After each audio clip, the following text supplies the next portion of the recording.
میرے سامنے چلا رہی ہو؟ آخر رانی چیل نے ان سب کو جنگل سے نکال کر ہی دم لیا۔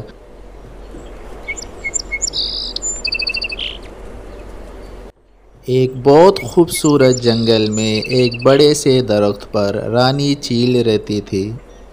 رانی چیل خوبصورت اور بہت طاقتور تھی۔ جس جنگل میں وہ رہتی تھی اسے وہ اپنی ذاتی ملکیت سمجھتی تھی۔ وہ چونکہ بہت طاقتور تھی اور باقی پرندے اس کے مقابلے میں کمزور تھی، اسی لیے اس جنگل میں اس کی حکومت قائم تھی۔ ایک دن اس نے بلا وجہ کبوتر کو بہت مارا تو بیچاری سسکتے ہوئے بولی، تم ہم کمزور پرندوں کو بلا وجہ مارتی ہو، ہم نے تمہارا کیا بگاڑا ہے؟ خاموش رہو کبوتر، ورنہ جنگل بدر کر دوں گی۔ یہ میرا جنگل ہے، میری مرضی، میں جو بھی کروں۔ تم نے یہ خریدا ہوا ہے کیا؟ یہ ہم سب کا مشترکہ جنگل ہے۔ میرے سامنے چلا رہی ہو؟ یہ کہتے ہوئے رانی چیل کبوتر کو مارنے لگی۔ یہ صرف اور صرف میرا جنگل ہے۔ کبوتر نے بمشکل اس سے اپنی جان چھڑوائی اور اڑ کر وہاں سے بھاگ گئی۔ اب رانی چڑیا یہ سوچنے لگی کہ مجھے ان تمام پرندوں کو اس جنگل سے نکال دینا چاہیے تاکہ میں اکیلی اس جنگل میں خوب مزے اور آرام سے رہوں۔ دوسرے دن اس نے سب پرندوں کو اکٹھا کیا اور سب کو حکم دینے والے انداز میں بولی، یہ جنگل میرا ہے، تم سب یہاں سے نکل جاؤ، میں یہاں اکیلی رہنا چاہتی ہوں۔ سب پرندے یہ سن کر پریشان اور اکا بکا رہ گئے۔ ایسا مت کرو رانی جی، یہ جنگل ہمارا بھی تو ہے، ہمارا اس پر حق ہے۔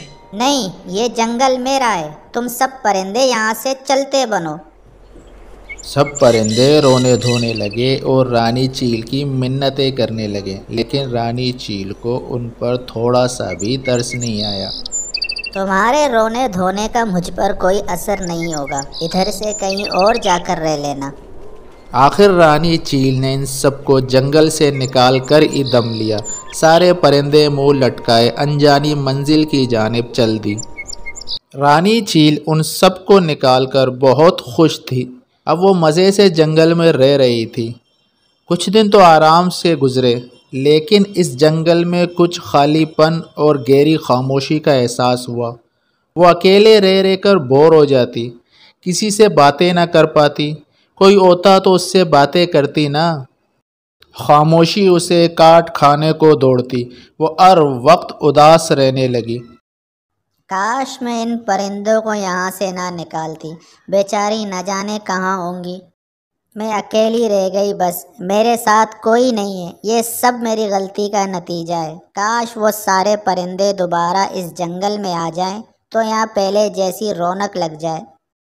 اس نے دھک سے آنکھیں بند کر لی تھی، پھر اس نے آنکھیں کھول کر اوپر آسمان کی جانب دیکھا۔ یا اللہ، سب پرندے یہاں دوبارہ واپس آ جائیں۔ اس نے دعا کی، پھر اچانک آواز آئی، رانی بہن، کیا دعا مانگ رہی ہو؟ اس نے آواز کی سمت دیکھا تو اس کا بھائی اس کی طرف آ رہا تھا۔ کیا بات ہے رانی بہن، اتنی پریشان دکھ رہی ہو؟ پھر رانی چیل نے انتہائی دکھی انداز میں اپنے بھائی کو ساری باتیں بتائیں۔ ارے وہ سارے پرندے تو یہاں قریب ہی ایک جنگل میں رہتی ہیں۔ اچھا، میں جا کر ان سب کو منا کر لاؤں گی۔ آپ کا بہت بہت شکریہ بھائی کہ آپ نے مجھے بتایا۔ دوسرے دن رانی قریب کے جنگل میں گئی، ان پرندوں سے معافی مانگ کر ان کو منا لائی اور بولی، یہ ہم سب کا جنگل ہے، ہم سب کا گھر ہے۔ تمام پرندے بے انتہا خوش ہو گئیں۔ اب اس جنگل کی رونقیں واپس لوٹ آئیں۔ ایسی بادشاہت کا بھی کیا کرنا کہ اگر آپ کا کوئی دوست ہی نہ ہو۔